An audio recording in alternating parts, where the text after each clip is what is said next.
রাসূল সাল্লাল্লাহু আলাইহি ওয়াসাল্লাম ফজরের সালাতের পরে সালাম ফিরিয়ে তিনি পড়তেন, আল্লাহুম্মা ইন্নী আসআলুকা ইলমান নাফিআ ওয়া রিজকান তাইয়্যিবা ওয়া আমালান মুতাকাব্বালা। আই রিপিট, আল্লাহুম্মা ইন্নী আসআলুকা ইলমান নাফিআ ওয়া রিজকান তাইয়্যিবা ওয়া আমালান মুতাকাব্বালা। প্রত্যেকদিন ফজরের সালাতের পরেই বিষ্ণু ইসলামের দোয়াটা পড়তেন, আল্লাহ তোমার কাছে আমি উপকারী জ্ঞান চাই, আল্লাহ তোমার কাছে আমি পবিত্র রিজিক চাই, আল্লাহ তোমার কাছে আমি কবুলযোগ্য আমল চাই, আমার আমলগুলো যেন কবুল হয়। এই দোয়াটা করতেন। এই দোয়াটা পড়বেন তো সবাই।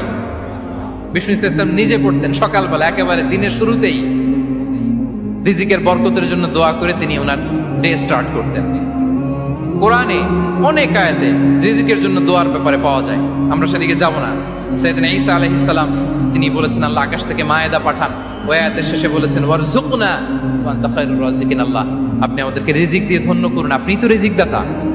আল্লাহ নবী ইব্রাহিম আলাইহিস সালাম তিনি দোয়া করেছেন, রব্বি জাআল হাযা বালাদান আমিনা ওয়ারযুক আহলাহু মিনাস সামারাত, আল্লাহ এই জনপদকে মক্কাকে আপনি পবিত্র নগরী, এই নগরীকে আপনি নিরাপদ নগরী করুন, আর এই নগরের অধিবাসীদেরকে আপনি ফলমূল দিয়ে রিজিক দান করুন। তাহলে নবীরা তারা স্বয়ং রিজিকের দোয়া করেছেন। আমরা যেন রিজিক প্রাপ্তির জন্য, রিজিকে বারাকার জন্য আল্লাহ তাআলার কাছে দোয়া করি। আর উপর একটা চমৎকার কথা বলে, আর রিজকু লিমান সাআ লাইসা লিমান দাআ ফাকাত, মানে রিজিক শুধু যারা দোয়া করে তাদের জন্য নয়, দোয়ার সাথে সাথে যারা চেষ্টা করে তাদের জন্য। সুবহানাল্লাহ পড়েন।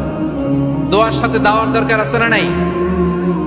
তাওয়াক্কুলের পয়েন্টটা আমরা বলেছি যে আমাদের সর্বোচ্চ চেষ্টাটুকুন করব। তাওয়াক্কুল মানে হচ্ছে কোনো কাজের প্ল্যান করা, ওই প্ল্যান বাস্তবায়নের জন্য যা যা দরকার হাজির করা, এরপরে প্রাণান্তকর প্রচেষ্টার জন্য ঝাঁপিয়ে পড়া, এরপরে কর্মশেষে ফলাফলের জন্য কার উপর নির্ভর করা? আল্লাহর উপর নির্ভর করা। সো আমাদের রোলটা যেন আমরা প্লে করি।